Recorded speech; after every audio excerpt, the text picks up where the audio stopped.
এতদিন পর্যন্ত প্রচন্ড জ্বর ছিল, শরীর খারাপ ছিল, তাই পুজোর মধ্যে কিন্তু ভয়েস ওভার দিতে পারিনি। এখনো পুরোপুরি সুস্থ হয়নি বললেই চলে, কিন্তু ভিডিও দেবো না এটা তো হতে পারে না। আর পুজোর ভিডিও বলে কথা, অনেকটা দিন এমনিতেই লেট হয়ে গেছে, তাই জন্য বসে গেলাম ভয়েস ওভার দিতে।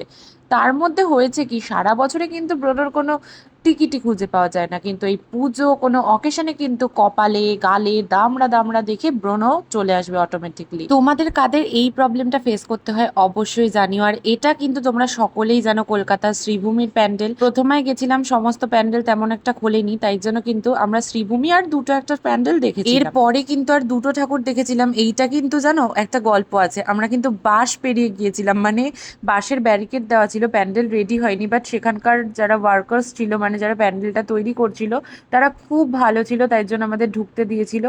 এরপরে কিন্তু একটা ক্যাব বুক করলাম আর সোজা চলে গেলাম প্রিন্সেপ ঘাট। কারণ আমরা কি করব, কতক্ষণ কোথায় থাকবো, তাই না? আর পুজোর প্যান্ডেলও তেমন একটা খোলেনি, উদ্বোধন হয়নি, তাই জন্য চলে গেলাম প্রিন্সেপ ঘাট। প্রিন্সেপ ঘাটে গিয়ে কিন্তু আমরা চুটিয়ে মজা করেছিলাম, মানে একদম যাকে বলে দুর্দান্ত মজা। প্রিন্সেপ ঘাট না আমার খুব পছন্দের একটা জায়গা, মানে ওই যে নদীর ধারে বসে থাকা আর ভাসমান নৌকোগুলোকে দেখতে থাকা, সেটাই আলাদাই একটা শান্তি আছে। আমার মতো তোমাদেরও যদি এই জায়গাটা এতটাই ভালো লাগে, তাহলে অবশ্যই কিন্তু কমেন্ট করে জানিও আমাকে, ঠিক আছে? আর পুজোয় কিন্তু কোথায় কোথায় ঘুরতে গেলে সেটা অবশ্যই কমেন্ট করতে ভুলো না। এরপরে কিন্তু খেয়েছিলাম আমরা লেবু জলের, ওই দেখুন বেমানান একজন যে কাপে চা নিয়ে রয়েছে আমাদের সাথে, সে হচ্ছে আমার বোন। এরপরে খেলাম গরম গরম 1 কাপ করে দুধ চা।